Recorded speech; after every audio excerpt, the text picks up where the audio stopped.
Hi, welcome everybody. It's nice to see you jumping on.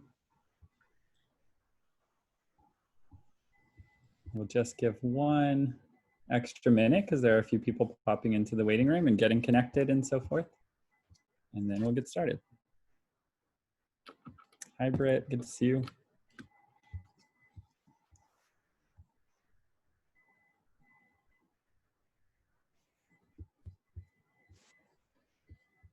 Hi, sorry about that. Can you hear me now? Yep, we can hear you.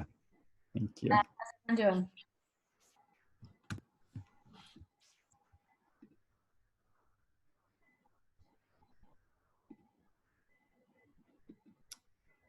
doing? Okay, I know everybody's super busy, so rather than sitting around in a group waiting, let's get going. I'm Joel Mendez. I'm with the team at Guidepost. I'm a Montessori educator and somebody who's, obviously recently been focused on how we can bring the Montessori principles into different environments. One of the ways we've been stretching our own thinking and making sure that we can support children and families the best that we can as an education organization is by partnering and talking with really interesting thinkers out there. And that's to Britt and Monique, our co-presenters today. They are from an organization called Kin. Kinfamilies.com is the website. And they are doing actually what we do as Montessori educators on a different sense. And so I'll dive in for a second on what that is. Maria Montessori developed her approach to education by thinking about what are all of the circumstances that a child needs to be in the right place, the right physical environment, but also the right mental environment to learn and to grow. And that is exactly why Montessori material, the Montessori classrooms are so meticulously organized and put together, because she thinks that it is both tangible preparation to put a child in literally the right physical space, and then sort of mental preparation to put them in the right mindset to learn and grow and develop as they do. Well, Britt and Monique work at an organization that is thinking about this exact same thing, but thinking about how do we set up a family to have their circumstances right for a family dynamic. And so it's everything from, what would your living arrangements be? How would we set up like the best sort of neighborhood feel? How do we create community? And so that's why we've come together and have been talking about that. What are all these prerequisite circumstances that really serve a family in the same way that Montessori educators have thought about this for really serving a child? And then this is all turned on its head when we are quarantined and when we're social distancing, and we have to really limit the number of people that we're spending our time with in person. And it's easing, but it's not back to quote unquote normal, and nobody knows if it ever will. So welcome Britt, welcome Monique. They're going to take over and share in just a minute some thoughts they've put together about how we can best do this, and how do we have community and stay socially connected to serve what our souls are in our circumstances from them. Before we dive into that though, I do want to say we are recording this, so just fair disclosure, we're recording this. With that being said, we do love seeing video, so if anybody is up to sharing their video, we would welcome it and love it. If not, I know we're all in different sorts of order these days, so no problem, no judgment if you don't. And if you've got some questions coming along, as Kayla here is posting in the chat, you can share your thoughts and questions in the chat, and we'll sort of get to them. We'll get to them at the end and make sure that we've got everybody's thoughts all pulled together. So thank you, and thank you both Britt and Monique. Britt is the CEO of Kin, and she's been working in creating living arrangements and spaces for families and thinking about what it means to be a parent these days, and how we can make that a little bit easier for them. And Monique's role is really focused on creating the community within that community, and really on topic with what we're discussing today. So thank you, Britt. Thank you, Monique. Go for it, and I will be sharing your visuals that go along with it. So just tell me when you want me to share it, and we can do that. Yeah, absolutely. Why don't we just pull it up now, and I will sort of give my intro and introduce myself and introduce Monique, and then hand it over to Monique to walk us kind of through the bulk. All righty. And you can flip. We're good to go. Can I flip? Or Yeah, you're, we can. oh, you're We going to can. do it. So I'll just tell you when. Yeah. Perfect. Okay, so yeah, why don't we flip? So obviously today Monique and I are here to talk about cultivating community at a distance, and just a quick sort of note on that. It's funny, when we started planning with the Guidepost team about this webinar, 1 or 2 weeks ago, we were wondering whether the topic should be cultivating community at a distance, or cultivating community post-COVID. And we were kind of like, are we at the beginning of the end? Are we at the end of the beginning? Do we have no clue? Is there ever going to be an end? Do we ever come out of this? And we didn't really know where we were. And, what I'll say is just a quick note kind of on the past week and everything that, we are going through as a nation, as people, whether it's within our own family units, or within our work environments, or our living environments, or with our friends, our neighbors. It's been a difficult week, really, no matter who you are. And it's been an emotionally charged week. And we actually put out a guide. This is separate to the topic at hand, but we did put out a guide around educating your children on racism and inequality, which I would highly recommend everyone checks out on KIN's Medium or on KIN's Facebook. If you don't know how to find it, I'm happy to sort of send around that link afterwards. And while that's not the focus of today's topic with all of you, I do think it is sort of more relevant today than ever. And so I do encourage everyone to look at it and, definitely ask any questions you have. But it does also tie into this week's topic around cultivating community at a distance. Because in some ways it kind of feels less relevant. We've been going through so much this past week, and maybe community isn't at the top of mind when we have, real big meaty issues like racism, like inequality, like stereotyping, like segregating, all top of mind. But in some ways it's more relevant because we don't know how much longer we'll need to socially distance. And, with all the uncertainty in our world, we do know that community is more important than ever. And there are real sort of benefits to that, which I'll talk about sort of on one of the future slides. And so we are excited to take the time, and we're thankful and appreciative to all of you for taking the time to spend a couple of minutes on thinking about how we cultivate community. So with that, let's dig in. Joel, let's flip to the next slide. So quick just note on who KIN is. We are a residential brand, as Joel sort of said. We're focused on building young family housing. And at our core, we believe that families live better when they're part of a strong community. And we built community with a couple of different things in mind. We use technology, we use design, and we use programming. And all of these things come together to really allow families to meet, raise their children together, and share resources, and ultimately live better. And so, kind of as Joel was saying when he was teeing us up, community really is at our core. We live and breathe community. We are real estate property managers, but we spend all our time thinking about community as a part of the property management. And so we are excited again to, share with you what we've learned about cultivating community at a distance over the past couple of months. As Joel mentioned, just brief intros. I'm Britt, I'm the CEO of KIN, and Monique runs our community operations. Monique's also dialing in from KIN on Union, which is one of our most recently opened locations. We actually opened at the end of March. It's in Williamsburg, and it's right next to the Guidepost in Williamsburg. So if any of you are,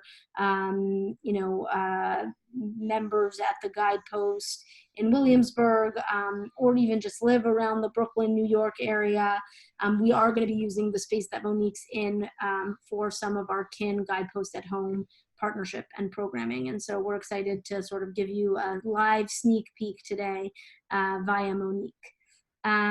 So Joel, let's flip to the next slide. So what are we talking about today? Sort of highlighted some of this, but we're talking about how to maintain a sense of community while social distancing.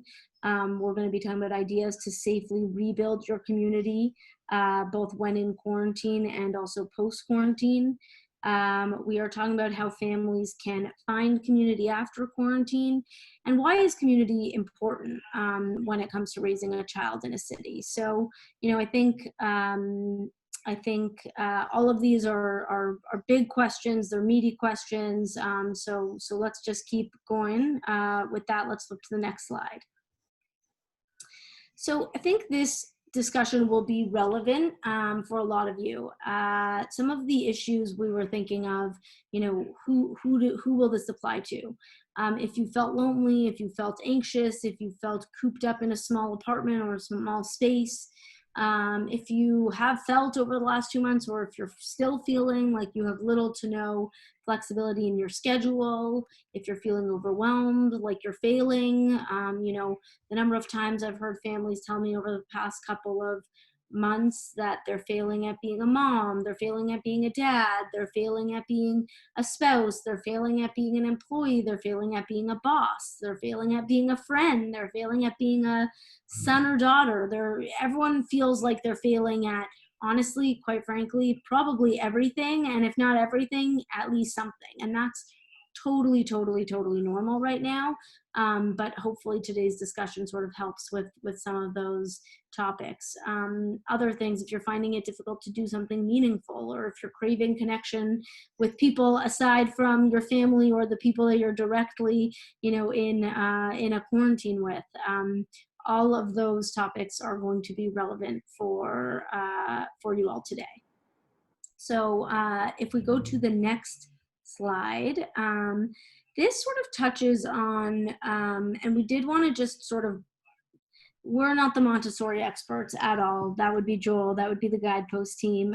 But we did sort of want to connect it to the Montessori philosophy, because as Joel said, I think at Kin's core and at Guidepost core, we're really doing the same thing. We may be doing it in different mediums, we may be doing it in different channels, but I think at our core, we're all creating ecosystems that benefit. And in the Guidepost case, it's the child. And in our case, because we're really thinking about home and the home, it has to benefit the child, but it also has to benefit the child and the parent. And so I think, many of you on the call have probably spent your last 3 months prioritizing everyone but yourselves, prioritizing your little ones, prioritizing your kids, prioritizing your family. It needs to benefit you as well in order to work. And so this is a sort of a quick picture of the room that Monique is in, actually. And I'll hand it over to Monique in a second to show you all and talk a little bit more about it. But the reason we kind of put this sort of this view up was because, as you can see, kind of just looks like a living room. It looks like a big living room. It has a couch, it has a little coffee table, it has in the back left corner a homework table, in the back right corner it has a little game room. The idea here is that it's a perfect space for both parents and children. And it's a perfect space to just be and to coexist. You can have your kids playing at the back, you can have your slightly older kids doing homework or, eating a snack at the table. You could be, on the couch, lounging, reading a book, just watching your kids. You could be sipping a glass of wine. You could be doing a lot of different things, in this room. And the idea is really that in order to get through these challenging times, it starts with the space, and it starts with creating an ecosystem that benefits everyone in the space. And so I want everyone to sort of think about your spaces that you've spent most of your time in over the past couple of months, and really think about whether it benefits your kids or you as a parent, or does it benefit both? And ideally, we're designing our lives in a way that benefits both of us. And ideally, if we haven't done so already, we can use sort of this room as our guidepost and as our sort of our navigator to say, can we set up a workstation, or can we set up an environment where, that works for both the parent and the child. So with that, Monique, I'll hand it over to you to just sort of show us what the space looks like behind you. And then Monique's also going to walk us through kind of the next couple of slides that are some real tips and tricks about cultivating community at a distance. So with that, I'll hand it over to you, Monique. Yep. Hi, everyone. So I'm Monique. I head up the community operations at Kin. So I am currently in our newest building, which is in Williamsburg in Brooklyn, New York. It is in a very, very cool neighborhood, very family friendly, but the specific room I'm in, as Britt described, I'm going to do the best I can to show you the space on my laptop, but that is the little kids corner, and then here's the couch area that we've designed for adults. So again, really thinking about how to create spaces that work for both parents and kids alike. So now we go back to the slides, please, Joel. Yep. So now I'm going to start taking you through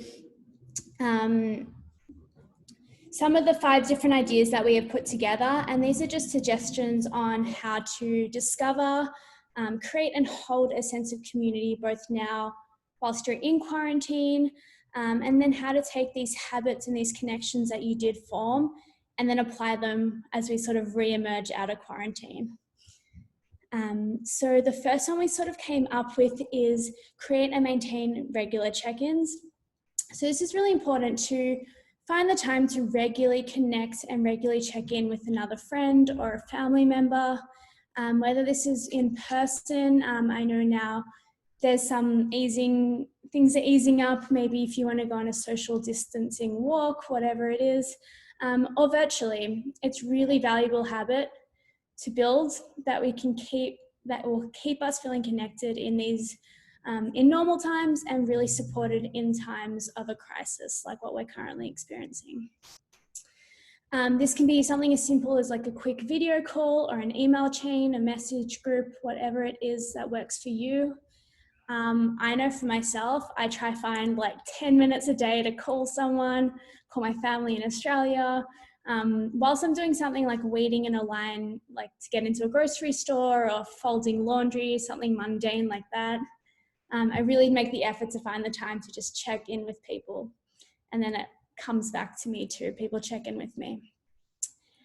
If it is possible, it's great to keep in touch with other families, one other family or a group of families that live either in your apartment complex or building, or maybe another family that lives down your block. And even though a group might be harder to keep track of, it also allows you to really share more resources. For example, you can lean on another family for advice, maybe to offer to pick something up from a grocery store if you're going on a grocery run. And then eventually when things start to ease up, social distancing starts to lift a little bit more and you feel comfortable, maybe if someone needs last minute help looking after their kids, you might be able to help out and step in. So the key here is to really keep check-ins regular. By regularly sharing the challenges and joys of parenthood, you'll feel more comfortable asking for help when you really need it. So next slide, please, Joel. And so the next slide speaks to embracing this digital connection. So over the past few months, you've probably jumped on more Zoom calls, more virtual playtimes, more virtual workouts, more virtual anythings that you've probably ever imagined possible. I know we're all tired of Zoom. It can get exhausting, but I think it's really important to remember the benefits that we haven't really experienced until this year. So some of these benefits are not really needing to travel. Like we have so much more time on our hands, just not having to like logistically get from A to B. You can do it from your own home. You can also double book. So on Saturday night, you can have a dinner session with a friend or another family from 6 to 8, and then from 8 to 10, you can meet some friends for a drink. Whatever it is, you have more time and more flexibility. You can touch up your appearance. There's filters. You can do a virtual background on your Zoom call. For all anyone cares, you can be sitting in a beach in Bali in your virtual background. Whatever it is, you can make it fun. Also, you don't need a babysitter, so that's huge. That saves you the stress of having to coordinate a babysitter, be back on a curfew, saves you money. And then you can also like be with your kids. You can still be home, you can still be present.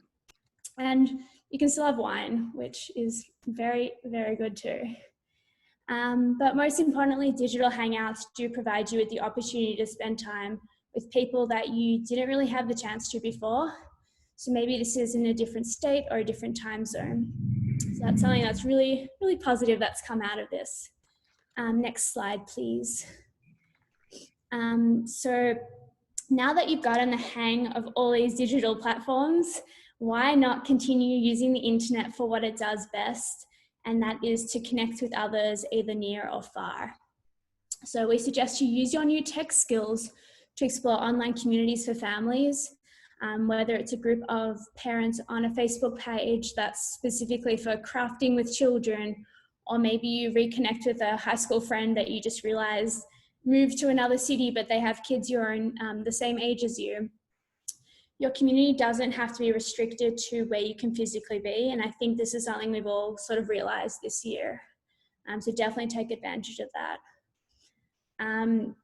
I've been spending some time on the Guidepost at Home app, the Family Framework app, and it is incredible. I'm very impressed at how easy it is to connect with other parents locally. Like you can find people in your neighborhood and just really talk about different topics.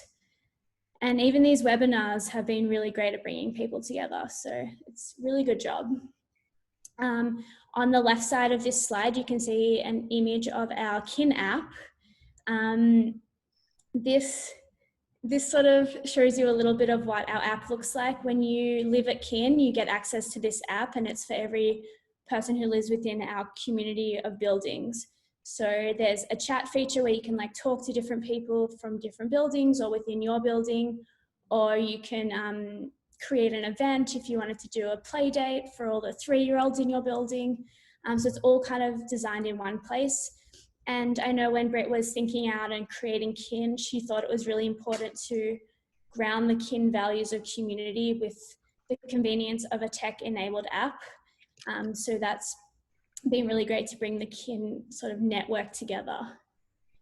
But I guess the key takeaway here is that even if you don't have access to the Kin app, or you're not within our platform, there are still so many other ways to find these online communities within your local community or then your wider community.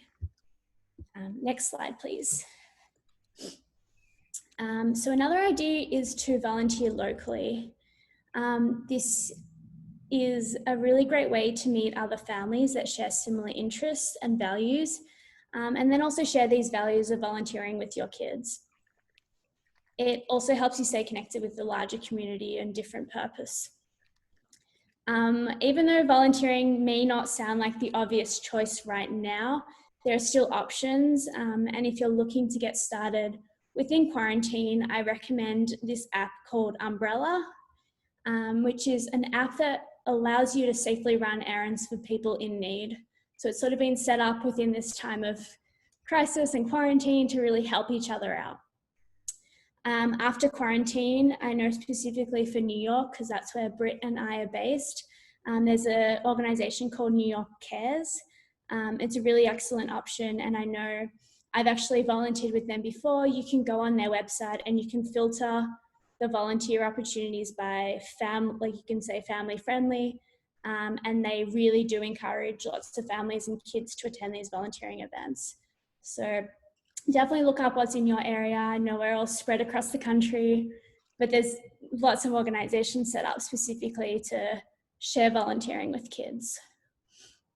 But then another really interesting point is that volunteering can start within your own community and even within your own building. So maybe you have a neighbor that is sick or needs you to pick something up for them when you go to the grocery store, or watch their child while they're on an important business call. Whatever it is, freely offering to do something is really great, and it doesn't have to be this big gesture. It can be done locally too. Next slide, please. Okay, so now we're sort of getting to the point where we're coming out of quarantine, where we're seeing sort of hopefully the light at the end of the tunnel. We're not really sure what it's going to look like, but something's going to be the new normal, as everyone keeps saying. Virtual play dates and these sessions and catch-ups with your friends are great. We spoke about all the benefits already, but it is definitely safe to say they can get extremely tiring, and Zoom fatigue is a real thing, unfortunately. After 3 months of isolation, definitely I can understand that. I'm sure everyone feels the same way. Zoom fatigue, like, it's exhausting for sure, being able to talk to people all day. And I know we are all just craving a little bit of human interaction outside of our homes. We don't know when this will be over. Everyone knows that. But it's always really fun to have something planned to look forward to. So I suggest make lists of all the fun things that you want to look forward to. So maybe restaurants you want to try, activities, places you want to show your kids, people you want to see.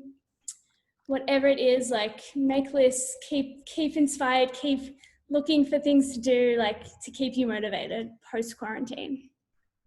Also connect with these new networks of parents you have connected to online, and set up future play dates when it is safe to do so. So it also gives you something to look forward to. And this could look like maybe a weekly trip to the park or a monthly movie date. And I definitely want to encourage you all to get off this webinar, maybe call a friend, plan something, put something in the calendar, and just have something to look forward to, even if it's in September or November, whatever it is. Next slide, please. Okay, so we're definitely not crystal ball experts here. We can't predict the future, but we do think that there will be a next phase of community. And what does that community look like on the other side of this and the other side of quarantine? I personally think that it's going to look stronger. I think people have connected more than ever and united more than ever. It's been a very, very difficult few months. It's been a very difficult week specifically. People have united, people have connected. And even though we don't know when this will be over and what it's going to look like, I do think there will eventually be a new different sort of normalcy. Communities have been disrupted, local businesses have struggled, but it's definitely a time to come together, and it's important to remember that. I think parents have the toughest job in the world, in my opinion. We as adults ourselves are struggling to get through this and process this and navigate this, but then parents are also expected to do this with kids. It's really hard, but I know with support it is much easier. For kids specifically, we're a housing brand designed to create community, to share the joys and burdens of parenting in a big city. And we believe that you can start rebuilding your community at your home. So if you live in an apartment building, or even if you have neighbors, take the initiative when you meet someone in the elevator or in your lobby of your apartment complex or in the local park. Take that initiative to go up to them and introduce themselves, maybe set up a play date, go for a coffee, invite that neighbor over for dinner, whatever it is. Definitely go out there and actively take that initiative to create that community and create those bonds. And just know that support is out there. Okay, next slide. So now I'm going to hand it back over to Britt. They were our 5 points that we really want you to take in mind and keep positive, and really look at how to come out of this with a new set of skills and a new set of network, and really move forward with more support. Thanks, Monique. So I think we just wanted to end it off with just sort of a reminder that social distancing does not need to equal social disengagement. And that is true with kin, or honestly with using the tips that Monique shared today and doing it on your own. It's totally possible. And it really is within your reach. And as Monique sort of highlighted, it's really easy. All we really need is our computer and our phones, and honestly just some, a little bit of gumption and a little bit of effort to really continue to stay socially engaged and engaged with the community. And with that, we can go to the last slide, which really just sort of talks about, well, before I talk about our Kin and Guidepost at Home partnership, I guess I just wanted to sort of touch on why we think staying socially connected and socially engaged is so important. You know, other than the obvious reasons, which is that it's, you know, it's fun and it's nice to, you know, have a community and have a network and feel supported. There's actual empirical studies that show that social connection, you know, leads to, you know, things like better physical health, the strengthened immune system, lower rates of anxiety, depression, and also psychological benefits, higher self-esteem, you know, better relationships, 50% increased chance of longevity. And so we really just want to, you know, even if it feels hard, even if it feels difficult, it's super, super, super important. And you don't need to do all the tips that Monique gave you. I know there was kind of a lot of content in there, but even just sort of thinking about the lowest hanging fruit and the easiest ones, you know, hopefully can help you implement some of the sort of the decisions to stay more socially engaged over the next couple of months and weeks ahead of us. So last slide here really just sort of talks about our Kin and Guidepost at Home offering. We are really excited about this partnership. I think we mentioned, but for those of you that are in New York, you'll have access to the room that Monique is in. But even though for those of you that aren't in New York, Kin is here as a partner, as a resource. You know, as Joel said, we're super complementary to each other, and we've decided to sort of open up our platforms cross-mutually and cross-beneficially. So stay tuned for sort of the other great access and offerings that you can get through Kin, just from being sort of a Guidepost customer. And in the meantime, don't hesitate to reach out to myself or Monique.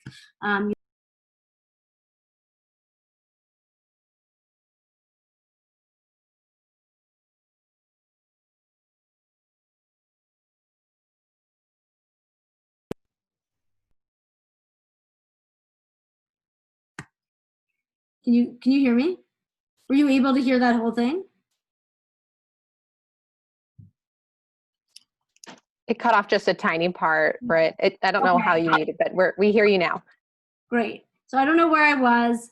All that to say, we're super excited to be partnering with Guidepost, and me, myself, Monique, and the entire Kin team, we are here for you as Guidepost customers. So anything we can do, whether or not you live in a Kin building, this is super, super important to us, and we are really excited for the privilege to be here and connecting with all of you today. And with that, let's put it to the next slide, where we can just take any questions that the community might have, but also if anyone has any tips or tricks on how you're currently maintaining a sense of community, we would love to know. Please do share. We're always looking for ideas, and so don't be a stranger. And with that, I think that's sort of it, unless we have comments from the audience. Yeah, please do if you're interested in asking a question or giving a thought that might be helpful to get more and more ideas out there. I think that it's been so heartwarming. I think that we've all seen so many people get creative with how to stay connected with people that they love. I would love more ideas, because I think they're getting worn out at this point. So I appreciate the ideas that Monique and Britt have put together for us, but we'd love to hear more. Or like I said, if there are some questions, so feel free to drop them in the chat, but I thought I'd take the liberty to start myself. I do have a question. This is potentially personal, but I don't think it is. You know, and this is really on your idea of when you see somebody in your lobby, or you see somebody in your local grocery store, or in the park, like, go up and start a conversation for them. Obviously, this is something that we need to do very carefully now, but it will get easier as distancing becomes more normalized, and so does getting in person with people. But I'm wondering, like, I guess personally, I've always felt like I don't want to be annoying. I don't want to jump in when somebody's doing something already with their family. And maybe that's a rationalization because I'm also pretty shy, even if it doesn't come across that way all the time. But whenever somebody does it to me, I always enjoy it, right? So I don't know if you guys have like tips or thoughts on how it is that you can effectively broach those conversations and make it, welcome the connection rather than being awkward through it. Yeah, totally. I'm so glad you brought that up because one of the things we kind of joke about internally at Kin is that we're sort of like the Tinder for families. So being a part of the Kin community, you're sort of saying, I'm open to community. I'm open to meeting other families. I'm looking for it. Much like when you're on a dating app, you're sort of saying, I'm open to connection. I'm open to the possibility of meeting someone. And that doesn't really exist for families. There's tons of dating apps, as we know, and there's tons of sort of different social communities, but there really is no sort of social community that is just sort of centered around this concept of being a family and being a family in a city and saying, it's really hard. Like raising a family in a city is hard. It's expensive. It's exhausting. It's your friends may not be at the same stage of life, and it can be really difficult. It can be isolating. It can be lonely. Now layer COVID on top of it, and it's just a whole new world of, lonely and hard. And so I think, Joel, the thing I would tell you when you're sort of thinking about approaching that family, whether it's in the park or, at school or whatever it is that they're probably feeling something that you're feeling too. Yes, in that same moment, they may be busy, or they may be like, they may have their hands full with their family, but is it a safe assumption to say that over the last week or month or year, they've at some point felt lonely, they've struggled, they've needed a support system, they've found it really expensive, they've wanted another family to share childcare with, like all of those things? Like I'm sure every single person on this call can identify with one of those things at some point in the last sort of, week or month or year. And so I think the important thing to remember is not to be shy, because we're all going through the same thing. And it may not be in the exact same moment, but we are all at our, like, fundamentally, we are part of this community and we are all going through the same thing. And so part of what we love about Kin is that just living in a Kin building kind of puts you're on the Tinder, you're like breaking down those walls. But I think it's something that is possible for everyone to do, whether or not they're on the Kin platform, which is really just sort of saying, we're all going through these struggles, and, is there someone that I can connect with to sort of help me through the struggle and who I can be helpful with through their struggle? And I think when you frame it that way, it becomes a little less scary. Yeah, thanks. I think that's exactly right. It's always easy to assume that you're alone and quick to be reminded that you're not, because I think we are all facing unique but similar issues. Jenna asked in the chat a question that is interesting. I'll answer it quickly with one word, which is no. However, I wanted to frame it a little bit. Her question is this webinar really just for city residents? What I find actually most compelling and most interesting with the work that Kin is doing, and they're thinking about it, is yes, they're in cities, and so that's the main concept, context that they're working in. I personally am not. Many of our guidepost schools are not. We're often in suburbs, but also in cities. And what I think is really interesting is that often families move out of cities when they have children because of the inconvenience and because of, I think, this perception maybe that, just outside of the city, there is more a smaller town feel, a sense of community, neighbors know each other, there's better interaction. I find that that's actually not always true. Sometimes it's true, but I don't actually think that neighborhoods that aren't all sharing a building are as connected as it seems like they used to be in decades prior. So I think that it is interesting to see how intentional you need to be to create the sense of community within a large city, but also how that intentionality can map on to people who aren't in that environment. So, I'd love to hear your thoughts on how you're thinking sort of is just a human application, a human experience, and not just a city one.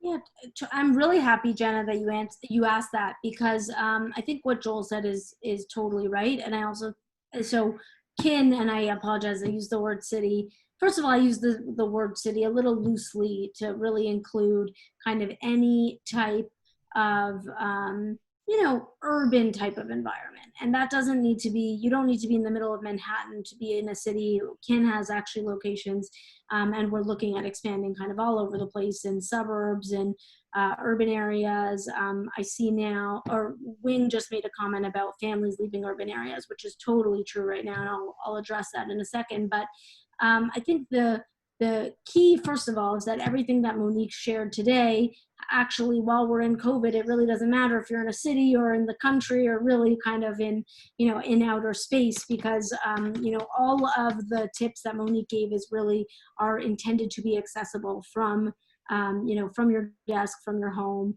and within your own four walls. And so really not about the city experience. But I also think beyond that, Joel is absolutely right, which is that cities get a perception of having, a lack of community in a way that, non-cities have community. I think finding a community, especially for young families, is really hard regardless of sort of the environment that you're in.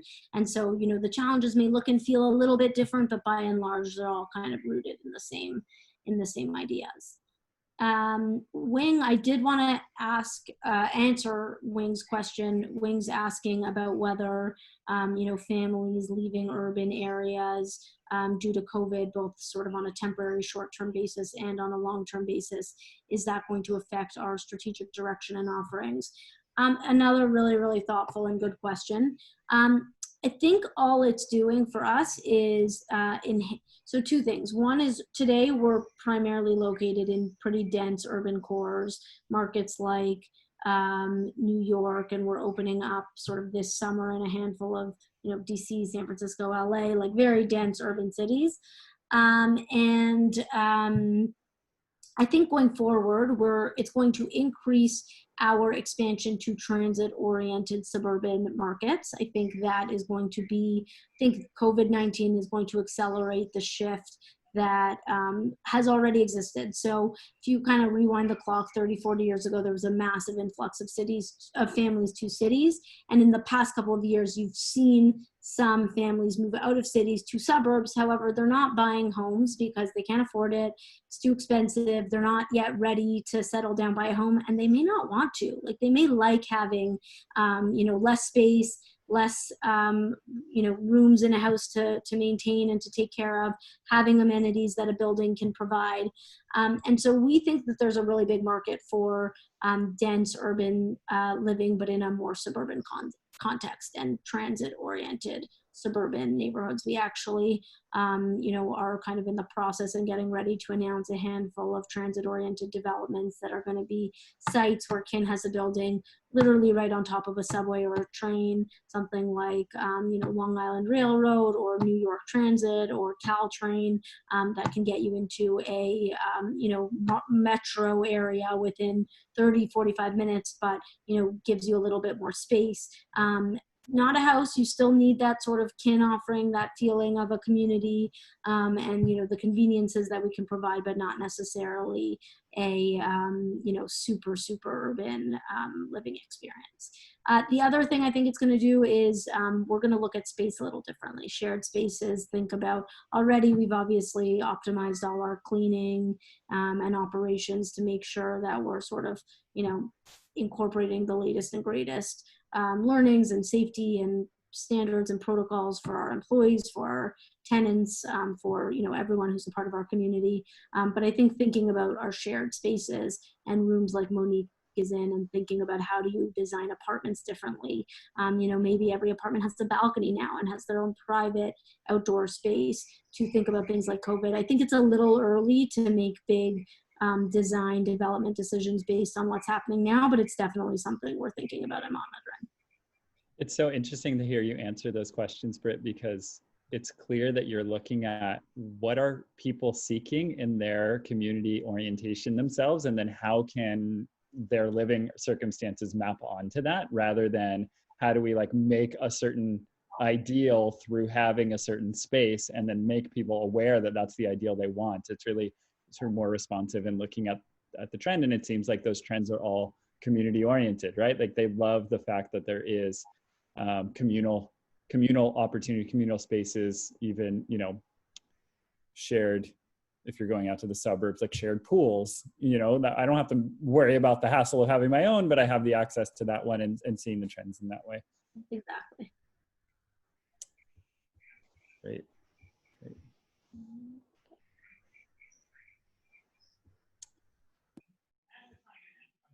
Well, of course, if there are any more questions or ideas to share, then we'd love to hear from it. But we do know how busy everybody is, and we appreciate you taking the time to come out and listen and think about these things in a new way. What was particularly refreshing for me was just the reminder that we can be action oriented and sort of agents of our own experience. And even when you feel like you might be getting into a rut, like there's things you can do, and they're not like groundbreaking things, but they're things that you just need to like constantly make yourself re-aware of. So thank you for mapping those on. It's definitely helpful. And I think tying it back to sort of the Montessori experience, just to wrap up, one of the key tenets in Montessori education is that when you are around children, whether you're a parent or an educator, like it or not, the children are feeding off of you and your energy and your values and what you think is important. And when you're not feeding yourself and feeding your soul and creating the community that makes you the best version of yourself as possible, you're also not feeding your children. So sometimes it feels, I mean, you're feeding them, but you know what I mean. It feels like the best thing you can do is model a life that you'd be proud that your children copy. And that's what these tips just reminded me of. How can I model that life and stay connected and show resilience no matter the circumstances for my kids and for your kids. So thank you. I know a couple of questions. Will this be available again? Yes, we'll record it. We'll post it. Feel free to check out either of our websites. And like Britt said, very happy to connect you with things that could be helpful depending on your individual circumstances. So don't be shy. Approach us and ask. We'd love it.